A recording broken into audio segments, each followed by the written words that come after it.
สวัสดีค่ะกลับมาพบปอกันอีกแล้วค่ะมื้อนี้ได้ก๋วยเตี๋ยวหมูน้ำตกค่ะมาแซ่บๆน้ำกันค่ะบ่ได้พอกัน2 มื้อค่ะค่ายากค่ะเฮ็ดหยังมีเวลาเนาะค่ะมาค่ะแซ่บๆน้ำกันซื้อก๋วยเตี๋ยวหมูน้ำตกมีผักสลัดกินกับค่ะผักสลัดสีม่วงๆนี่แหละค่ะมาค่ะ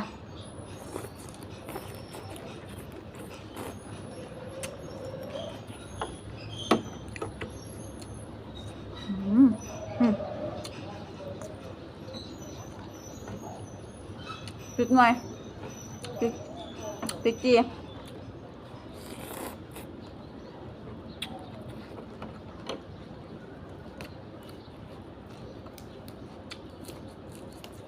อืม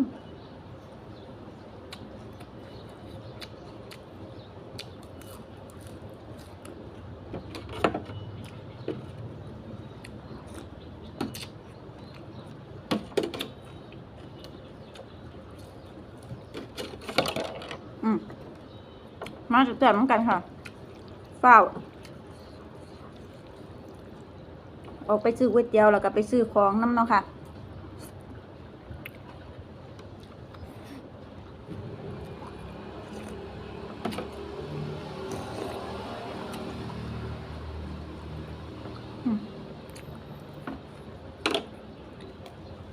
เวลาสิเบิดก่อนค่ะ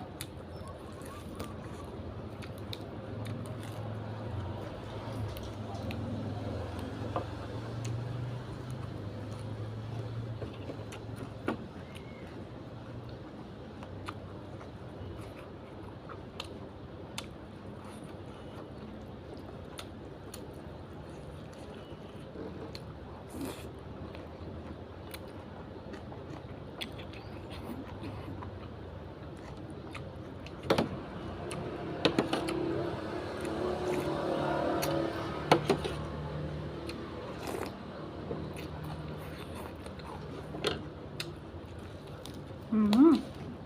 มันแตกยอดออก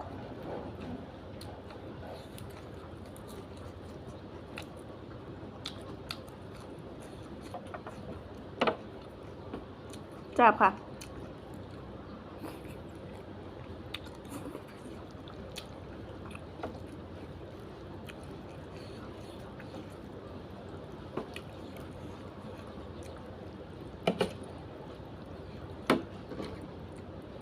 มาค่ะคำแยง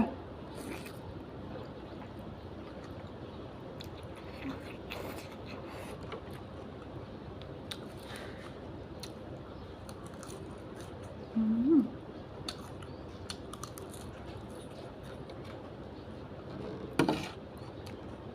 สดน้ำหอนมีแห้งกว่าค่ะ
โอ้ย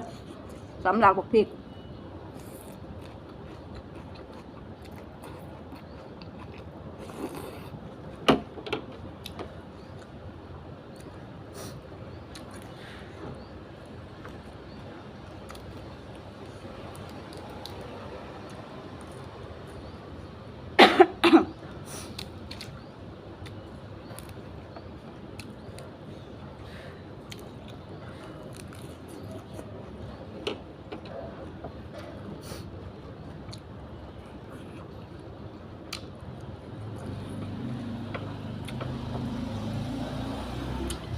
จับค่ะ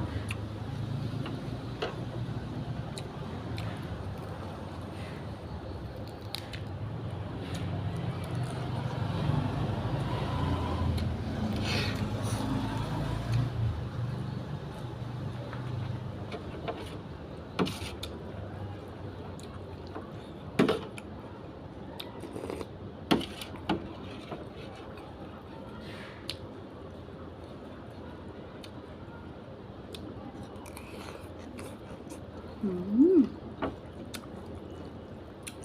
ครับ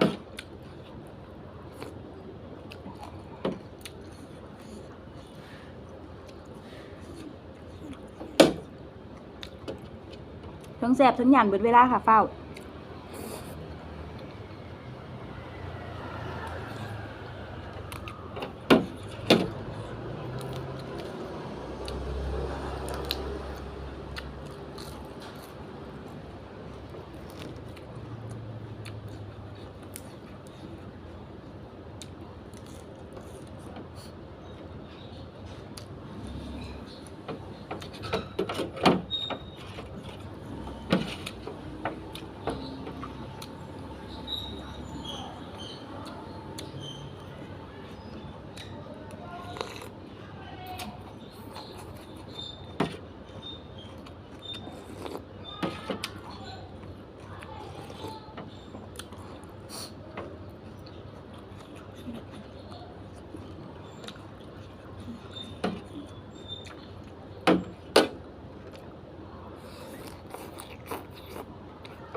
ผักอันนี้จะเป็นแสบแห้งค่ะ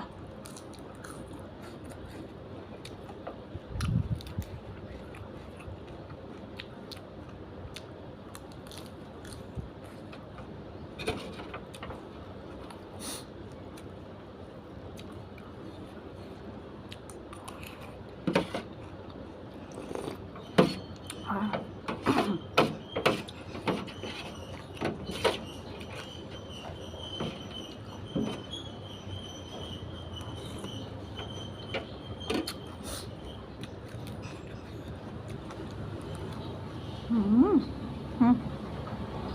น้ำ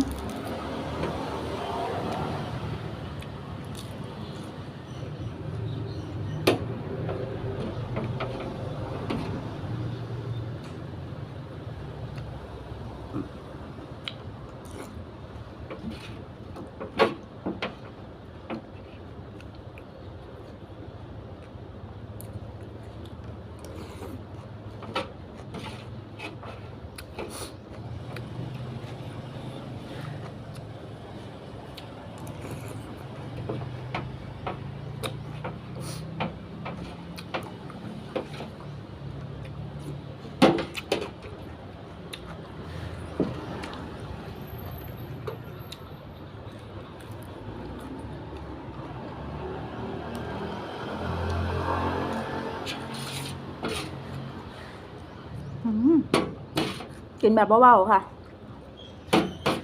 แสบแห้ง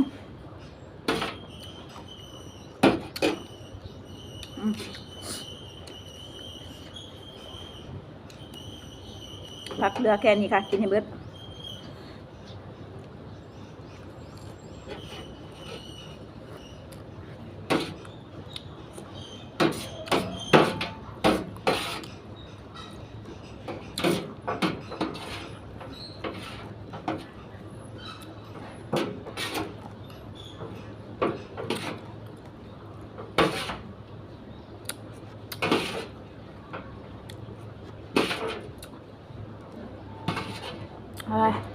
แสบค่ะ